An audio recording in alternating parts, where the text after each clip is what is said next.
देखिए जो अब देखो सेट्स कौन कौन से सेट्स हैं, कितने तरीके के सेट्स हैं, टाइप्स ऑफ सेट क्या है, टाइप्स ऑफ सेट्स। तो सबसे पहले हमारे पास यूनिवर्सल सेट है। सबसे पहले होता है यूनिवर्सल सेट, जिससे सारे सेट बनते हैं। यूनिवर्सल सेट क्या है ये? All other sets are formed from universal set. जितने भी सेट हैं वो यूनिवर्सल सेट से ही बनेंगे। जितने भी सेट हैं वो सब यूनिवर्सल सेट से बनेंगे। तो यूनिवर्सल सेट क्या है? वो सेट जिससे कि बाकी सारे सेट बन रहे हैं। अब दूसरा आता है इसमें union, A union B. A union B, union का मतलब होता है जो ए और बी, ए में भी हो और बी में भी हो और दोनों में मतलब हो, ए के और बी के सारे element, all element of A and B हो, ये कहलाता है यूनिवर्सल। सॉरी यूनिवर्सल कह रहा हूं, यूनियन। जैसे एग्जाम्पल मैं आपको बता दूं, ए मैं आपसे कहूं 1 2 3 है, बी मैं आपसे कहूं 2 3 4 5 है, तो ए यूनियन बी का मतलब ए यूनियन बी का मतलब जो ए में भी आ जाए, बी में भी आ जाए और सब मतलब, ठीक है। बोथ इन, देखो लैंग्वेज का फर्क है, बोथ लिख देंगे तो वो कॉमन हो जाएगा। अब ए में भी 1 2 3 और बी में भी 2 3, तो 2 3 तो तुम लिख ही चुके 4 5, ये आ गया ए यूनियन। यानी कि ऑल एलिमेंट ऑफ ए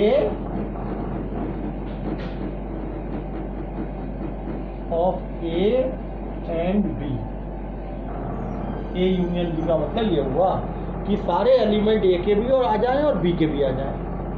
जैसे अगर ए 1 2 3 बी 1 2 3 4 5 है, तो ए यूनियन बी का मतलब 1 2 3 4 5, ए के भी सारे आ गए, बी के भी सारे आ गए। तीसरा आता है इंटरसेक्शन। ये किसका साइन है? Union, A union B, A union का साइन। और ये क्या है? इसे कहेंगे ए इंटरसेक्शन बी, ये इंटरसेक्शन का साइन है। ए इंटरसेक्शन का मतलब common, common in both A and B, A और बी दोनों में जो कॉमन हो। इंटरसेक्शन किसे कह रहे हैं? क्यों भाई इंटरसेक्शन किसे कह रहे हैं? जो ए में और बी में कॉमन हो। जैसे हम कहें ए दे रखा है 1 2 3 4 और बी दे रखा है 3 4 5 6, तो ए यूनियन बी क्या होगा? ए यूनियन किसे कहते हैं? जिसमें 1 भी आ जाए और बी के भी सारे आ जाएं, यानी कि 1 2 3 4 और बी के भी सारे 3 4, तो 3 4 तो तुम पहले ले चुके, 5 6। लेकिन ए इंटरसेक्शन बी क्या होगा? This is the sign of intersection. Common, common होंगे दोनों में, कॉमन तो कॉमन दोनों में जो है कौन से है? 3 और 4, इनका जो सेट बनेगा ये कहलाएगा इंटरसेक्शन। ठीक है ना, as 3 and 4 are common element of A and B. तो इंटरसेक्शन कहते हैं कॉमन को। तो यूनिवर्सल मैंने क्या बताया, यूनिवर्सल किसे कह रहे हैं हम, यूनिवर्सल सेट किसे कहते हैं, all other sets are form. एक ऐसा सेट जिससे बाकी सारे सेट बने, हमेशा सारे सेट यूनिवर्सल से बनते हैं।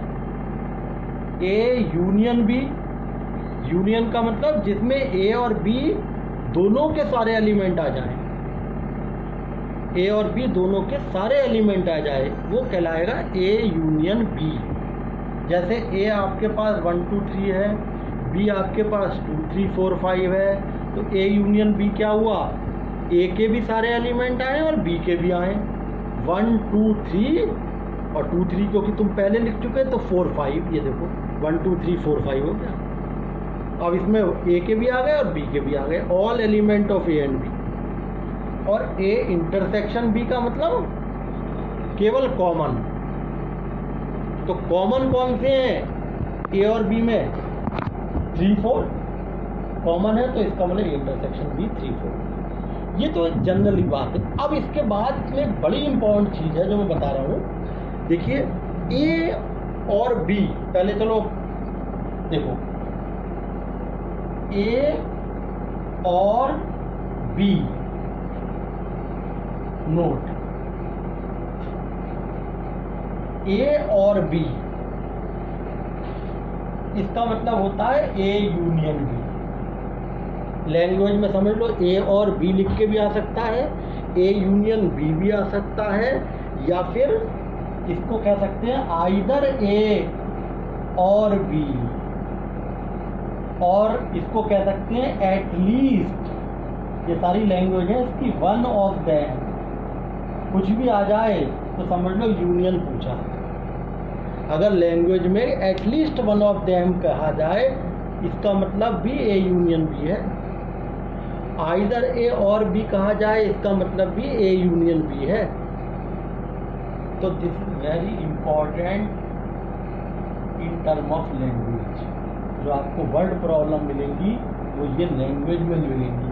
अगर एटलीस्ट वन ऑफ देम पूछा है तो इसका मतलब ए और बी, ए यूनियन बी पूछा है। अब इसके बाद आपके पास दूसरा आइदर ए और बी भी हो गया, पहला तो भी हो गया। दूसरा देखिए A not B. A not B का मतलब क्या हुआ कि जो ए नॉट बी का मतलब ए के वो एलिमेंट जो कि बी में नहीं हो। All element of A those, बल्कि आप लिखे all those element of A which are not in B। जैसे मैं कहूं और B नॉट A, यानी all element, all those element of B जो कि किसमें नहीं हो, which are not in ए। और इसको लिखते कैसे हैं, A not B. A not B को हम अगर लिखेंगे ए नॉट बी तो एन ए माइनस बी, और इसको लिखेंगे बी नॉट ए का मतलब बी माइनस ए।